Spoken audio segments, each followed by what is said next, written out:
Welcome. My name is Stephanie Benedetto, and welcome to the Three Principles Global Community webinar. The Three Principles Global Community, or 3PGC, is a nonprofit organization that is committed to bringing an understanding of the three principles as introduced by Sydney Banks to people throughout the world. And today, I am excited to introduce our guests, Bill and Connie DeKramer. They will be talking about how the three principles offers freedom from poor food habits and eating disorders. Bill and Connie live in Kelowna, British Columbia, Canada, and have been coaching clients with the three principles for 4 years now. For 30 years, they've helped people restore health with whole foods, but only after discovering the three principles were they able to help clients find true freedom from poor food habits and eating disorders. So I'm very pleased to introduce you to Bill and Connie. If you haven't met them before, take it away. Hi, and I wanted to ask you right at the get-go, what is your time frame, dear, so I know when to bring you in? Oh my. And can you unmute Anne? Yes. Yes. I have to leave about 2:25. Okay, we'll bring you on very soon. Thanks so much. Yeah, so, well, thank you, Stephanie, and thanks everybody for joining us. It's quite an honor, a real joy to be with you all today, be part of the webinars here on the 3PGC with the organization. It's such a great organization. We've gained so much benefit from it. So anything we can do to support that. And so when we were asked to do the webinar, we thought, well, what should we talk about? And basically, the principles have been so life-changing for the two of us. We've been seekers forever since I was in my 20s, and we've always been on this track. And as many things as we would do, we had a great understanding, conceptual understanding of, I think, how life worked, but it didn't always get applied when it needed to get applied. And so when we came across the principles about 6 years ago, things really started to change. You know, there was like a missing link. I like the term that Sydney Banks used to title that one book of his, that was missing link. There was like a missing link between the conceptual understanding and its application in our lives. And so when we came across the understanding and began to understand these principles, it just changed everything. And so that being said, we thought we would share in the webinar how we found the benefits of these principles in working with people, like Stephanie mentioned in the bio. You know, we've spent 30 years helping people restore health and get off their meds and just really change their lives by changing some diet and lifestyle habits. But what we found at times is that we would see somebody 6 months, a year later, and they weren't looking so good. The weight was back on, or they had the condition back, and we would ask, well, what happened? And it was always that they had returned to their old food habits to resolve some kind of pressure, some feeling, some discomfort in their lives. They were using food to try to feel better. To find relief from love. Right.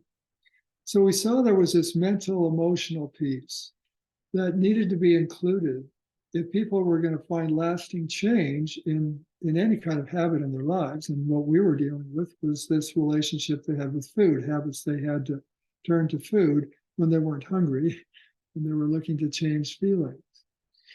And so we began to apply that with them. And sure enough, when they began to see what we had seen, the reason that we had taken the coach training and really began exploring this more deeply was because when we began to see what we heard in the principles, that we're always feeling or thinking, it just changed everything. The logic was turned upside down, because now if I was feeling upset about something, instead of seeing that, oh, this person cut me off in traffic, or somebody is taking too long getting through the line at the checkout, whatever it was that was bringing something up. If I thought that's what made me feel the way I felt, the logic, of course, was I've got to change something out there. This guy's got to know how I feel about his driving, and he should drive differently. This person's got to do that, or whatever. Trying to manage and control my life so that I could feel okay. So when we began to see that what we're really experiencing in life, the way I feel in any given moment is a reflection of the thinking I'm having in that moment about what's happening. It's not what's happening that's putting the feeling there. It's my thinking about it, what it means to me. Oh, they're not going to come and see me. That means they don't care about me. I'm worthless. The thinking that gets me all stirred up. And so if I believe that life is working outside in, naturally, I would want to change the world to make it work for me. But when we saw that it's inside out, that what I'm experiencing, the feelings are coming from my thinking, I don't have to change anything out there anymore. It's such a relief. And so we started to explore, is this true? Is it true that I'm just feeling my thinking? So whenever I'd get triggered, now instead of it being the plan of action to change the world out there, it became the plan of action to see if this principle, this aspect of the principles that I'm feeling my thinking is actually true. I would begin to explore it. And it's so beautiful because I haven't found an instance yet that hasn't been the truth. It's so beautiful. I just feel so confident in dealing with life now, because it's no longer having to get life to show up on my terms in the way I want it. I have such confidence now that whatever shows up, I'll be able to deal with it. And so that same kind of response is what more and more of our clients are beginning to see. So when they learn, if they want to get off high blood pressure meds or diabetes meds or lose some weight or whatever, we can help them, give them guidelines to what we have found really works, because the body is designed to work in a certain way. I was going to share, but go ahead. Yeah, but the real key to making that change lasting is to understand the nature of the mind. Yeah, go ahead, Phil. Yeah, and maybe would you mind if I introduced my understanding of our interaction, and then you can talk about what's happening for you now? Sure, that would be great. Okay, so initially I worked with Anne. She thought that food was a real cause of intestinal difficulty.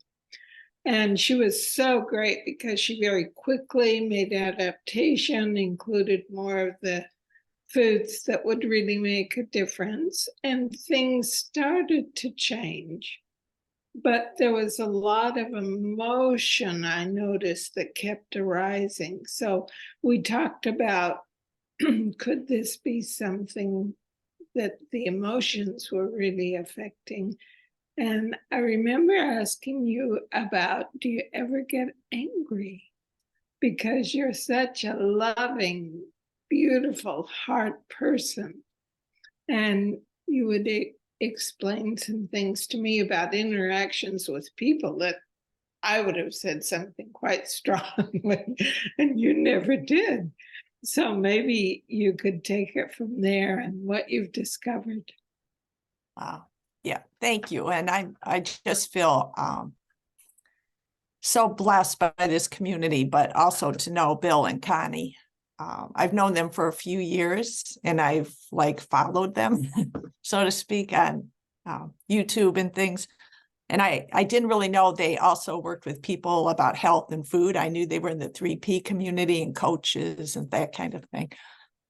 So the past year, I've just had some digestive issues, and I thought it was mostly physical, but I knew that just from being in this understanding that my emotional health, my spiritual health had something to do with it too. But I just couldn't put it all together. And so anyway, I kept them kind of separate in my mind. I departmentalized them, and I kept thinking, I just got to fix my physical body. If I can fix this, then I can figure out the other stuff, the spiritual stuff, the whatever. And I was like so desperate. And like Connie said, she worked with me and she kept talking to me, and she kept telling me that the body will heal, that the body's designed to heal. And I remember that was just so comforting. You just those words, and that I have everything I need within me. I have the wisdom. My body knows what it needs. I just need to listen to that wisdom. Well, I just didn't trust it at all. And I'm not like totally through all this, but I've had some major breakthroughs just in the past month. So this past week, I was struggling again with what should I eat, not eat, and just so much thinking about it, way too much thinking. And I knew, like, the more I think about it, no matter what I eat, it's not going to go well through my system, because I've just worked myself all up about food and what I'm eating. So I recognized that I had a lot of thinking going on. So I just was able to like set that aside. And when my mind quieted, it was just so interesting, because I literally heard in my head that this has nothing to do with food. It just makes me kind of emotional, I also heard that you are starving for something new, something fresh in your life. And that was it.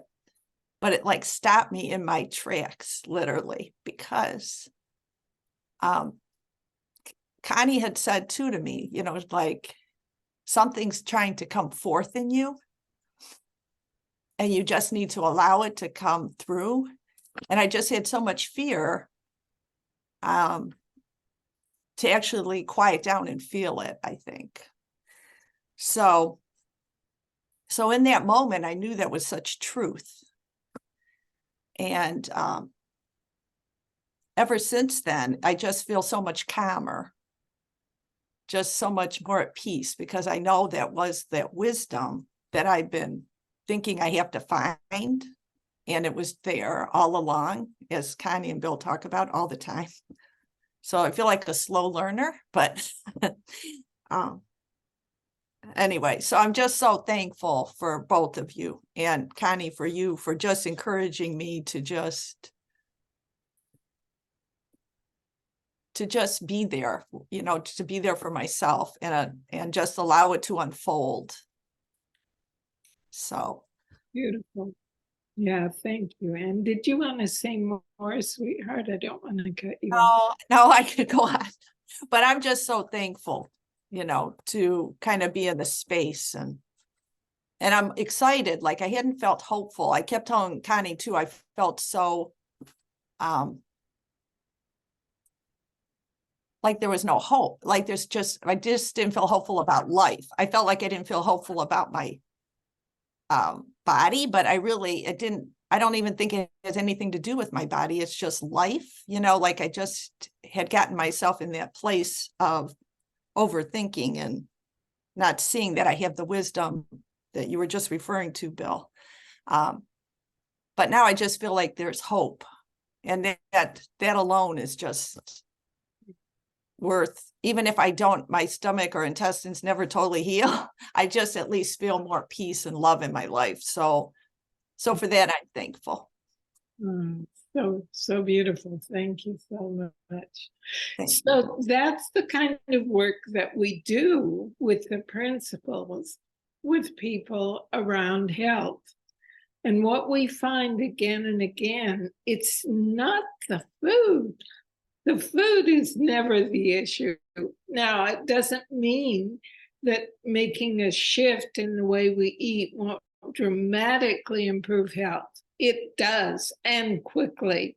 that's why with Anne, I kept kind of reflecting on there's something deeper here, because she was so responsive in making the changes so quickly, and she didn't have many to make. She was already doing a lot of good things. So that's how we work. And it's so fun because every person is different. They come with a different set of circumstances, a different set of perceived challenges. And we work with the food and the principles so they can look for lasting change and see, like Anne is seeing, the source really of the difficulty. And where the solution lies. Yeah. In that quiet mind, that connection with this infinite intelligence that's at the core of each of our being. So beautiful, Anna. I love your story. Yeah, thank you so much, Anne. And there was something else. Well, go ahead. Okay, yeah. What I wanted to say too about what's been fun for us, because this has been an evolution for us. We've been learning all along. We could see right away what a benefit the principles would be in sharing this with our clients and dealing with food issues. But the first thing that we saw was, as we began to work with people around food and bringing in the principles, was that, like Connie and are pointing out, food isn't really the issue. The real issue is my relationship with the food. And our relationship with food, ironically, is a reflection of our relationship with life. Yeah. And so when I'm turning to food, when I'm not hungry, to try and make myself feel better, that's my relationship with life through the projector of my relationship with food. So we first began to see, oh, this is what we need to help people develop, create a healthy relationship with food.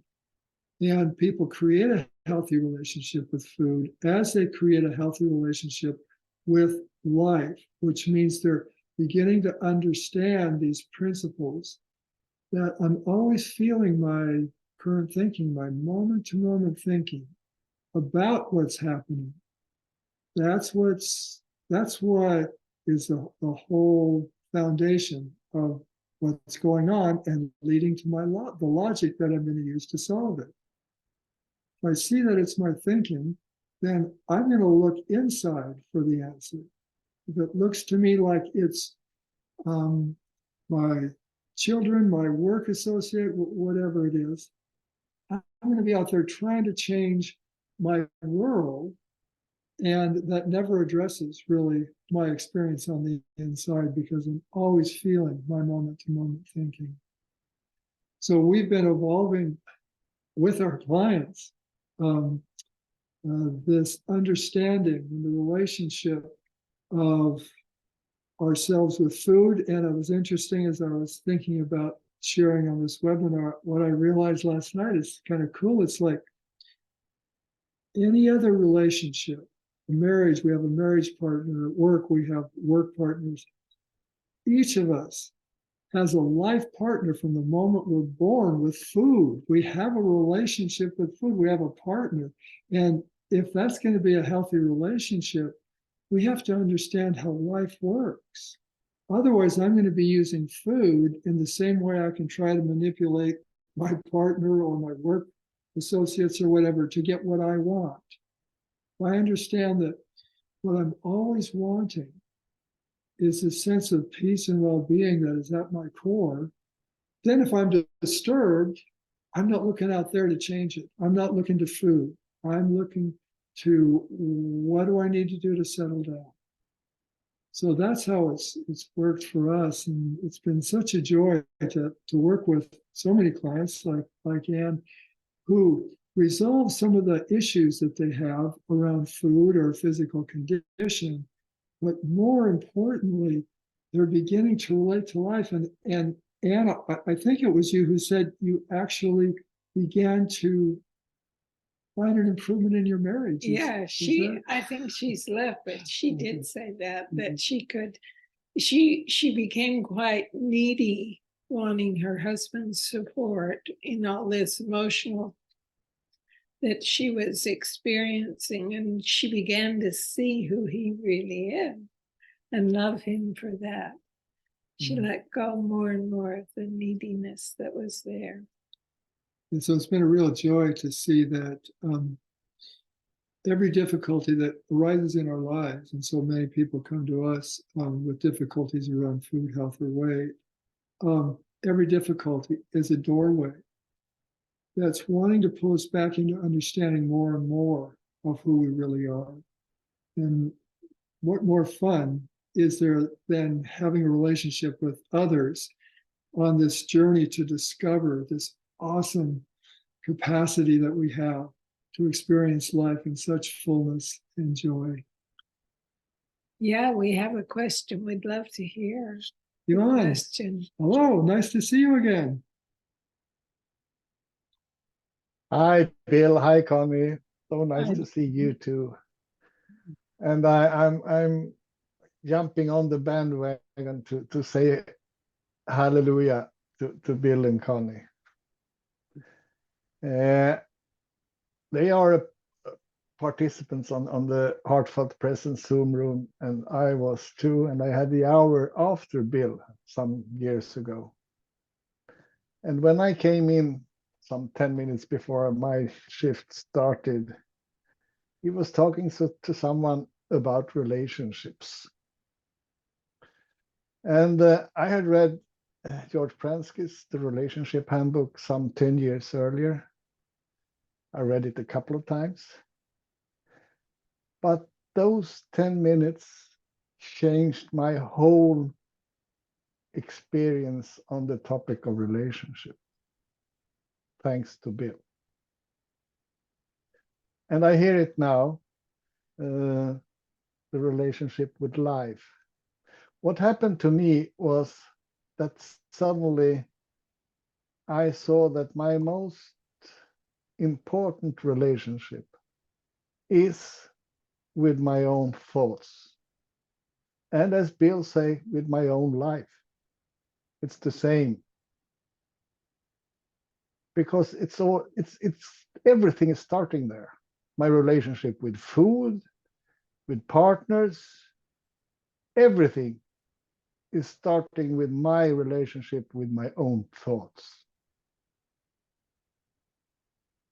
How I perceive them, how I handle them, what they do to me, everything. So thank you, Bill. Bill, I love you so much for those 10 minutes. It's a big part of my being to watch and notice my relationships with my own thoughts and with life. So thank you. Well, I know too, Yvonne, that you're a coach, and it's such a wonderful experience to just kind of trust that we can access what's needed to be said or done in any particular moment, not knowing what the outcome is going to be. And through this magical world that we live in, the divine intelligence provides what is needed in every moment. Yes. So special when it really brings an insight like that was always there. You always knew it, as we all did. That's great. Thank you so much for sharing. And I think we should open it for questions, because we'll fill you in with more of what we do as your questions come up. If people or comments want to share, please do so. Yeah, so I will invite you to raise your hand, if you will. It'll make it easy for all of us to see you. So if you can click on the reactions button, there's a raise hand. And if you have any questions for Bill and Connie, maybe about your own relationship with food or life, maybe we could look at that. Yeah, that would be great. I'll share one thing. what people are considering. What I've learned in interacting with clients most recently who have, let's say, binging issues, to take a person through that cycle of binge in their awareness really unravels it. I'll tell you about another client. She's a really brilliant person. I would say she would categorize genius in terms of IQ. And she's this very, very highly accomplished artist and a computer engineer scientist as well. So she's developed both areas of the brain at a very high level. And she was in an auto accident as a young person. And it was quite a serious one, although she wasn't injured. And from that point forward, she started to turn to food to feel safe. And over time, it developed into a binging habit. It was quite strong. So in playing with her condition, her beliefs, she began to see that it was all just thought. This whole cycle that she was in that created such intense and frenzied feelings had its source in thought. And as she saw that, the binging desire fell away. She was quite shocked and had a hard time trusting it initially. And then the most important thing, in my opinion, happened, which life brought forward, had nothing to do with us. She was in she was going to another home that she has, and she was driving in pitch darkness. And all of a sudden, she came upon debris in the road and slammed on her brakes. And she was in the middle of an auto accident, and a person ran across the freeway right in front of her. But fortunately, she didn't hit him. So she pulled over the car, and she was so amazed that she was in quite a settled state. And there you have it. Like, I love this story because it's the completion of the journey. She re-experienced conditions of an auto accident that started the whole food journey for her. She was at peace in it. It's a great story. I love it. Bless her. But the main thing is, we took this whole binging cycle, and she began to see step by step that it was just thought, well, why would I follow that? Why would I give my well-being to binging? No, then it fell away. Yeah, the logic no longer holds. Yeah. And so it's not like when we create a poor food habit, just in the same way as we might have a dysfunctional habit with a partner. It's not that we're doing it because it doesn't make any sense. In that moment, it makes the most sense. Yeah. And so we follow through with that. So as soon as we see life differently, it kind of turns life upside down instead of the problems outside of me. Like, car accidents can happen at any moment, so I'm never really safe. I'm never really safe. I mean, that's PTSD, isn't it? Yeah. It's like, I'm never really safe. And to begin to realize that actually that experience that created the trauma is no longer occurring, but my relationship with it, my thinking about it, is just bringing it back and holding it in the same sense as if it were still occurring. And the reason I bring up how brilliant she is because when we have a highly developed intellect, often we want to live there. We favor it so deeply, and it can blind us. I can think my way out of this. Right.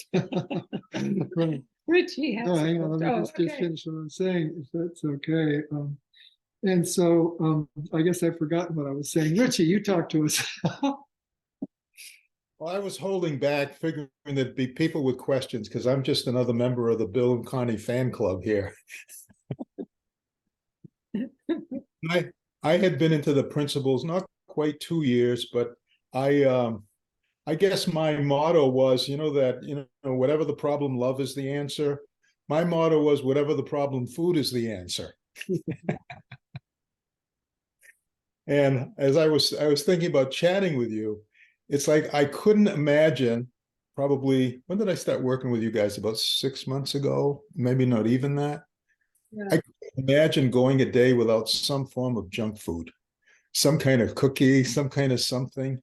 And just to imagine that I'd be able to have some period of weeks and months where the thought even doesn't occur to me Wow, that's so great. to have junk food, something wrapped in plastic with cream inside or crunchy or something. So that's absolutely been a miracle. And I knew when I started to work, I love that you were three principles people, because I had fallen in love with that, and it was really working wonderfully in my life, except for this one area involving food. And I said, that's got to be the answer. And then there was one thing that held me back for several months, and that was, oh no, they're whole food, plant-based people. And I had been doing keto and eating meat and cheese for and keeping my weight under control. But I just knew, and I said, okay, I'm willing to do this. And then I also had to admit, I said, the only thing I know to do in the kitchen is boil eggs and warm things up in the microwave. And you were so kind with me, so patient with me, teaching me just like basic fundamental things.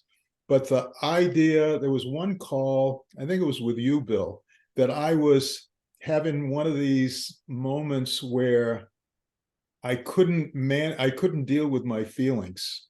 And even knowing that my feelings were thoughts, it was just like, I'm so into that habit of, I got to have something to eat. And I was on a call with you guys and I said, it's here right now. And you were like the sweetest, most kindest, loving, that in that, I'm going to crack up here. I didn't think that was going to happen. But you were so loving with me that it allowed me to go to a place and move through, to lean into that, what seemed like unbearable feelings, that I was able to just, with your support, just be with it and then have it pass. And it just, that how did Sid say it? If the only thing we ever did was to, can you finish it for me? Yeah, not be afraid of our experience. Yes. Yeah. You know, I got that intellectually, but I really, that was like a pivotal point. And so since then, it's not like I'm not without struggles. As actually, my current struggle is that I'm enjoying whole food, plant-based food so much that I want to overeat on that. So that's another call. That's for another time. But I just appreciating you so much, and it's always it's just fascinating to me that when I can't see what I can't see, but I know there's something I can't see. It's like for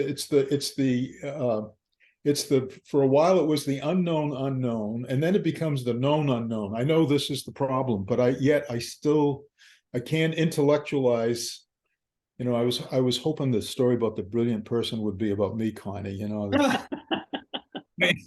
have loved to hear that. But I'm thinking and I just couldn't work my way through that. And so now it's opening other doors of just trusting the wisdom that we all have. So this is, thank you.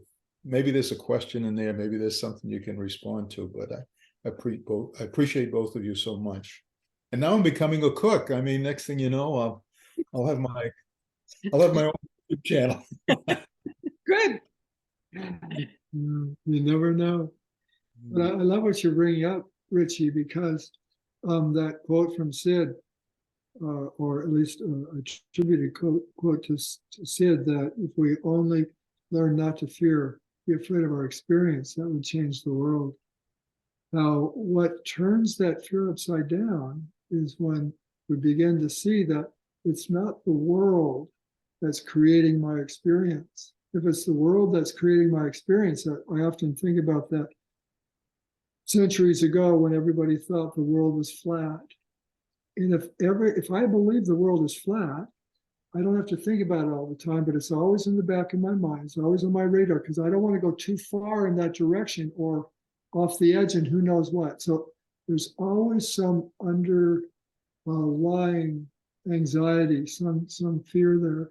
And when I see that, oh, actually the world is round, then the logic of I could fall off the end, so I shouldn't go too far in that direction, no longer makes any sense. We don't have to develop courage to not be afraid. We just need to see the truth of how life works, because the truth is life is always there for us, not against us. And so, yeah, we no longer fear what we used to fear that would generate this logic that would lead to poor results in that relationship. It's fascinating. Once upon a time, seemed like it would take courage to deal with something. Yeah. With understanding comes it's not like courage isn't necessary anymore. There'll always be a new frontier, but it doesn't. It doesn't feel like courage anymore. It feels like this is the way it works. I like that you say that because I took a number of workshops to try and become more courageous because I was afraid of life. Social anxiety, anything. I was good at looking like I'm not afraid. That was that was the skill I developed. And that was about as good as it got, from all the different books and support groups and workshops, is trying to find a way to appear courageous and push through, use willpower and self-discipline. And what I'm seeing more and more now is that as I recognize that the solution to anything that shows up in my life is here within this core and this well of being and this infinite intelligence that I have access to, then the courage to do whatever it takes is always there when I can see the truth of what's occurring. Yeah. It's like if I have to have a hard conversation with someone, I'm no longer thinking, well, what will they think of me? What if they get upset? All of that fear of my experience no longer occurs. So all that is left is what I, in the past, I would always think of as the courage to do what needed to be done. But it doesn't feel like I thought courage would feel like. I thought courage was going to be, bring it on, I'm the guy, And instead it's just like, oh, yeah, instead it's just this opportunity to drop into my heart and let my heart speak, because that is where I think all of our courage really comes from, is that grounding in the love and the intelligence that really has the solution for everything. So, yeah. I'm dealing with something in my life right now around that, where I can see the dynamics that are going on and go, oh yeah, so that's, everybody's doing the best they can. They've created their own reality. And then I started strategizing about how I could deal with that. And I said, well, wait a minute. Why do I need to strategize? So there's a wisdom inside me that will reveal itself at the appropriate time, and the right stuff will come out. Yeah, good point. Yeah. Thanks, Richie. I'm going to be pondering this idea about the earth being round and not flat, but that's for another time. Okay, yeah, you good. work on that, Richie. You let us know what you come up with. There's someone with a hand up. Oh, Did I say that right, Spiro? Hi there. Yep, it's Spiro. Spiro.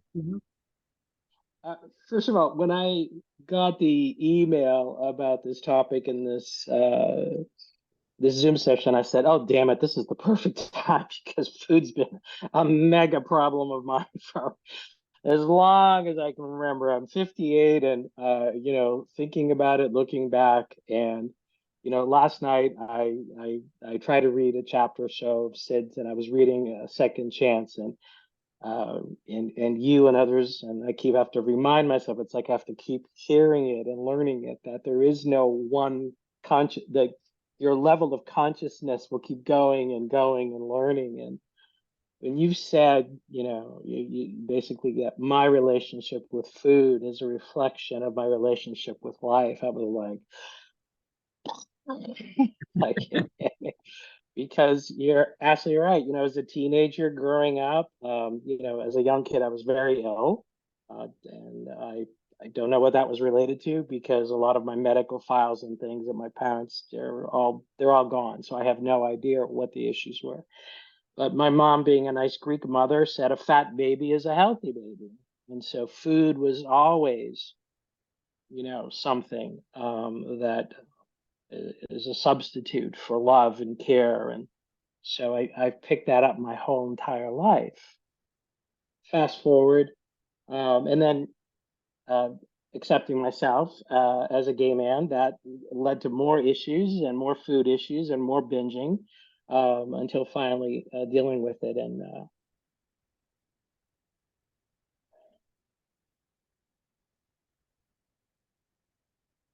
I'm going to fast forward to the current situation. So my dad I had to put him in a nursing home. I'm in Florida. They're up in Massachusetts, and I've been going back and forth and handling things. And he's in a place where he can be. And we've known my mom's memory is gone, where she's slid into Alzheimer's. And thank God she passed out in public and ended up in the hospital. And now she's in the nursing home. She doesn't even know she's in the same nursing home as my dad. And even though I know it's a disease, the hurtful, awful things and the stress, I've slid back into patterns of a teenager again, of suppressing feelings, where, even dear friends have said to me, you need to let go of your parents, stop talking, even shut off the phone, because you're not the person who's just the fun, loving, wants to enjoy life. And so, at nighttime, especially, where, and my husband is absolutely supportive and loving, and I adore him to death and thank God for him and the dog. But I have moments of panic and anxiety of feeling alone. Like, my parents are dead, but they're still in this dimension of life, but they're dead. I don't know if that makes sense. It's like I have no connection to my dad and my mom anymore. And yet, never, it's been a weird relationship and a very distant relationship, but yet I'm the one who's always been taking care of them. Taking care of them financially, taking care of them business-wise, properties, and things like that. And it's just led to a lot of resentment. A lot of emotions. And I can intellectualize it, but at nighttime, especially when I feel alone, I just can't seem to break the habit. I intellectually say, it's my thinking, stop it. It's my thinking, stop it. But next thing you know, I'm into a second bowl of ice cream. But yeah, I just wanted to share that, to be real, but honestly, everyone's sharing and talking has really hit me in the heart. And I really, really appreciate it, because like I said, the minute I saw the email, I was like, yep, this is for me today. This is for me. So thank you both. We're so glad you joined us. And what you bring up for me, Sparrow, is, life is so kind and tender. And it's always moving us to a point where we can make a new decision, where we can see things freshly. And the fact that you have a, quote, difficulty, that you want something new to experience in, is bringing you to the place where the gold is always in the difficulty. It's bringing you to the place where you can give it some attention and focus and find who and what your deeper nature really offers. So it's beautiful. And I know it's painful what you're experiencing. Thank you, Connie. I think you're absolutely right. And one of the things I've thought about is that I thank my parents and I love them for giving me life. But just like a lot of family, I love them deeply, but I don't like them. And, and you're absolutely right. Sometimes out of the clear blue, the instantaneous soul emotional connection that happens in life at the right time is a gift. I mean, it's just a gift. I mean, case in point, this couple that bought we decided to sell a property, and this couple came out of nowhere, bought a husband and a wife, and not anybody I ever thought we would be friends with.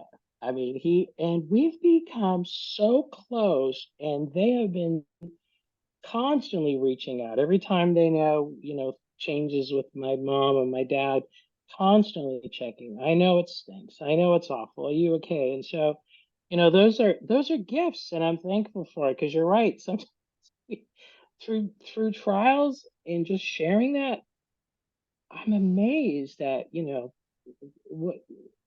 what comes from life. I miss the unknown, Billy. I think others have said the unknown kind of frightens them, or they want to be in control of it and all that.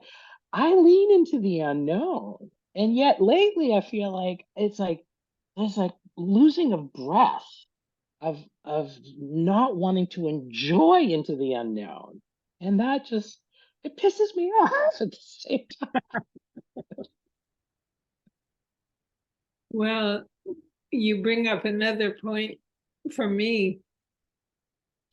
If you're at a place, people in your lives, where you really want to see the gold in this difficulty, we'd love to work with you. And you're welcome to do a free coaching session with us around your issue and see how helpful that could be. Well, I definitely will look to try how to find you. I don't know if it's, or I'm sure Stephanie will probably send me something. But definitely, I would enjoy following up with you. Yeah, and also when you said something about your parents, you don't love their behavior, but you love them deeply. Yeah. Yep. Yeah, that's wonderful. Yep. Because one time, years ago, after I've been on my own since 25, 25 years of age, because I always said I needed emotional and financial independence, which was something my parents weren't going to, they did not like that, because it was, anyway, that was their thing, right? But I sent flowers one time on Mother's Day, and my mother called me. She was like, not thank you, no, but she goes, why did you do this? You've never done this. And I was calming, and I said, you're right. I said, because for the first time in my life, I want to thank you for giving me life. Mm. I am glad and totally happy to be alive. Beautiful. Lovely. Yeah. Aren't we blessed? We're so blessed to be alive and experience the diversity of opportunity in every day.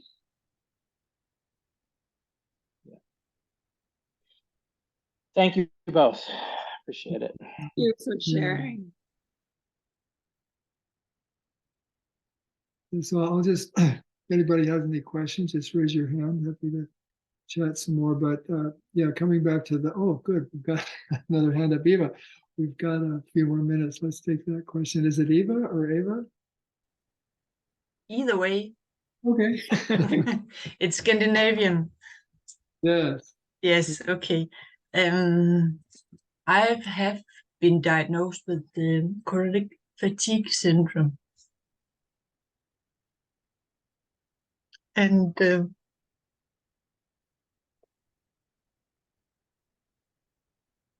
it's been so for many years, but I still cannot accept it.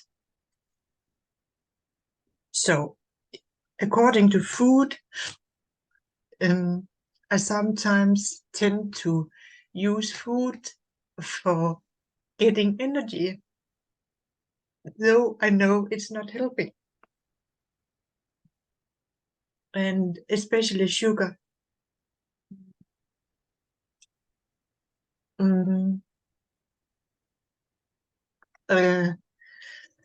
I know I have to rest because of my tiredness, but also I'm very tired of being tired because it has been so many years. So, do you have any experiences about this situation? I think you have some experience. Well, the first thing on a very practical, fundamental level I'd share with you, first of all, there is real hope with chronic fatigue. It used to be that there wasn't, but they're gaining more knowledge about chronic fatigue. And sugar foods will exacerbate any inflammation that might be part of what you're experiencing. So, fruit, the whole food, responds very differently in the body than sugar foods, very, very differently. So one tiny little step you could begin to take is to replace your sugar foods with fruit in its whole food form. And notice if there's any little difference that occurs. That's one concept that may be helpful, but that's not going to the depth of No, I understand. really occurs. Yeah, and so yeah, feel free to reach out and contact us. Eva, we'll share everything we've got with you in that regard. And the other thing that we find with particularly chronic fatigue, fibromyalgia, long COVID, these kinds of things that just seem to go on and on and on, is that we want to resolve them on the physical level. But like Connie was saying, the goal is always in the difficulty too. Is there something that we can learn about our relationship with our experience of life? Where do we find the freedom from needing the world outside us to change for us to be able to relax into the peace and contentment and the well-being? That's at the core of each of us. And so it's a tricky thing. But I just finished listening to an audiobook about Christopher Reeves after his accident on the horse. And for those of you who don't know him, he had a great Hollywood career. He was this charismatic guy, doing really well. And he was doing competition, riding in competitions, and his horse stopped. He went over the top, broke his neck, severed everything. He couldn't even breathe for himself. And that was a pretty dire diagnosis. So he was really down. He was just like, what's the point of living? I can't do anything. His whole life was built around all of his activities and everything, his family. He couldn't do anything. He couldn't be the father he used to be in that.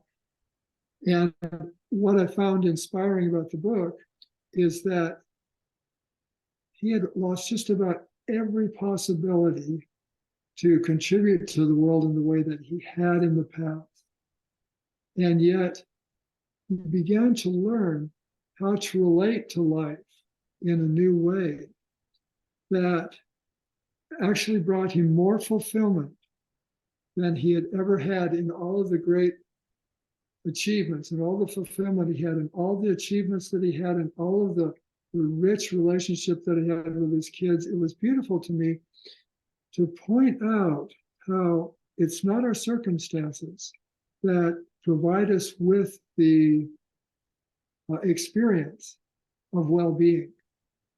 He was always in pain. It took him 15 minutes to be able to just sit up in bed and not faint, because he would get such low blood pressure. They'd have to wrap him in these ACE bandages in order to get him in the wheelchair so he could go out. I mean, you know, what he went through in terms of his life just to survive was quite interesting. It was quite an ordeal. But what he shares is that it took him time, but he began to see that life was worth living despite the conditions we have. And that to me was his way of, you know, I don't know if you're familiar with much of Sid Banks' work, but Sid Yes. talks about how there's hearing and there's hearing. Yes. Seeing and there's seeing. And through this difficulty that he found himself in, he saw the truth of how life works. The truth is that regardless of my circumstances, I am. When we add anything to the I am, we put conditions on it. And if there's conditions on it, there's going to be some restriction. And whenever we drop into that space that's free of our personal thinking, we're just with that I am. I think that's what is the source of all of our feeling good, even when physically we feel bad. So this is kind of a roundabout way of saying that we'd love to chat some more and share whatever we can in the physical, because Christopher Reeves had to learn a lot of different things he had to do to survive physically.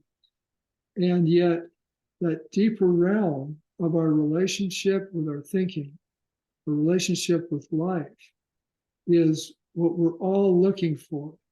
And we'd love to share anything we can along those lines too. Is that helpful? Did that make sense? Yeah.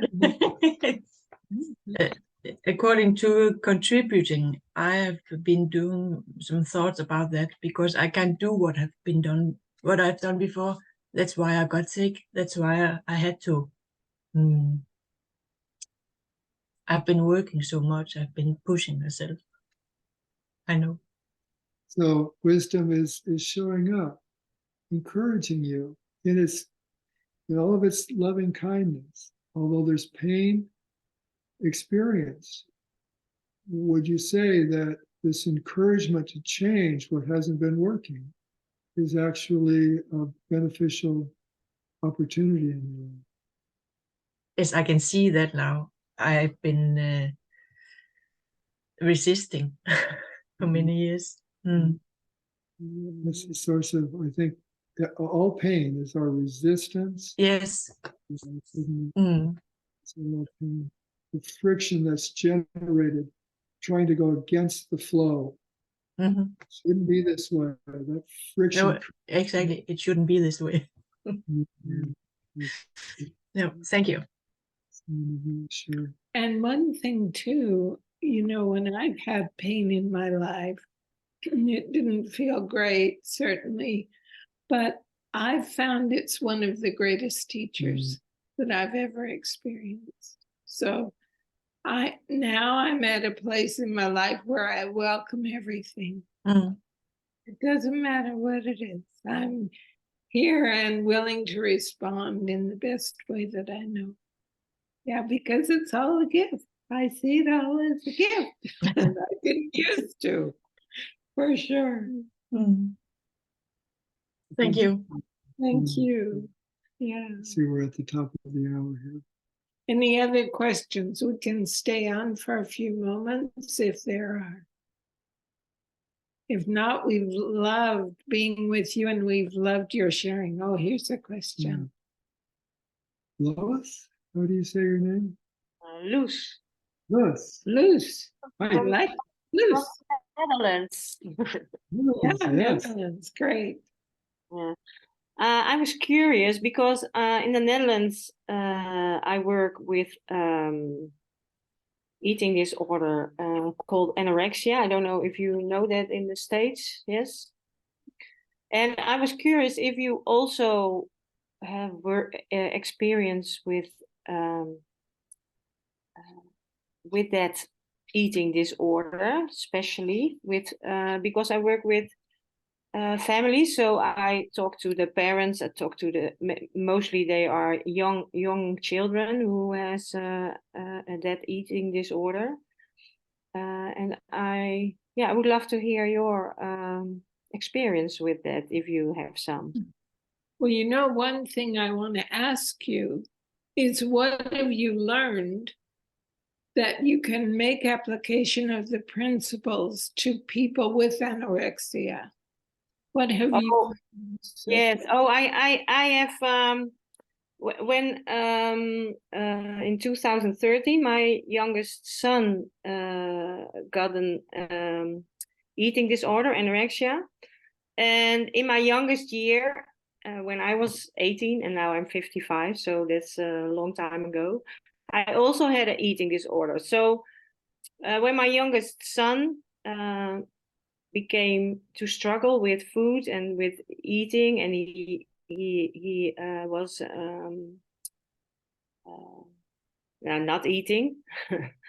I came in touch with someone who is very familiar with the three principles. So in that period, I learned to see what the relationships of thought is, and also what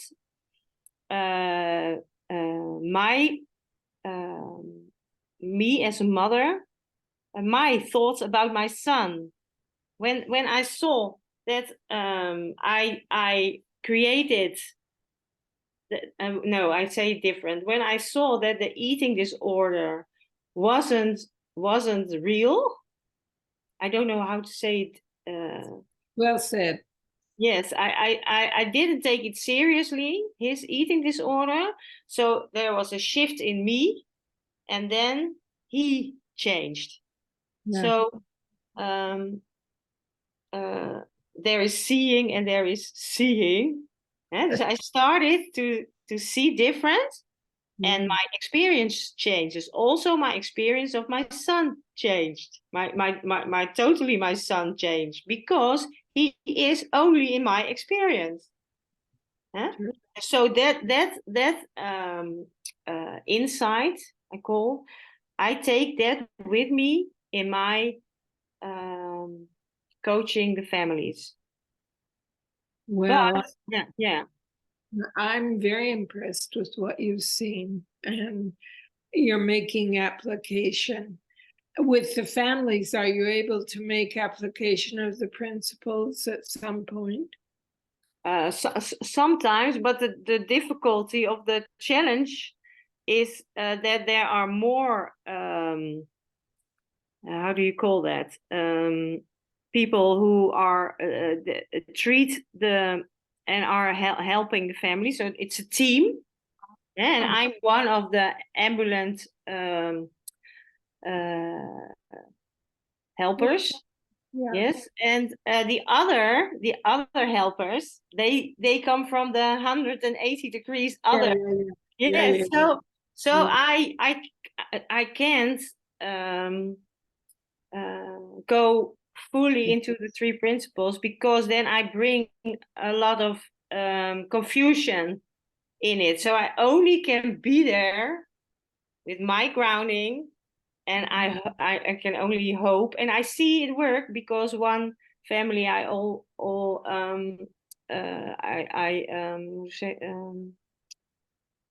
work with them for 2 years now, and the child is starting to eat slowly, and I just only talk with her about the thought, the thought thing, and now after 2 years there's something shifting.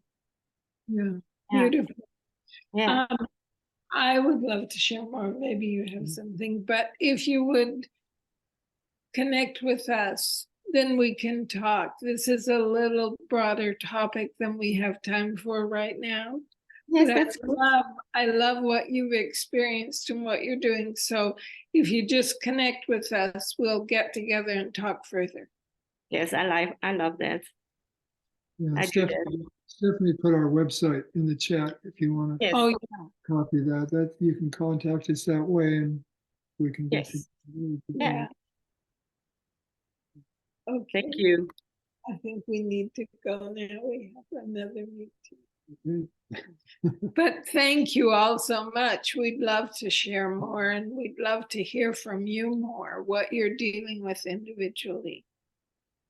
As we can support you. Well, thank you Thanks. so much, Connie and Bill. This has been wonderful. I think there's I felt a lot of hope and inspiration in what you're sharing. So thank you so much for joining us.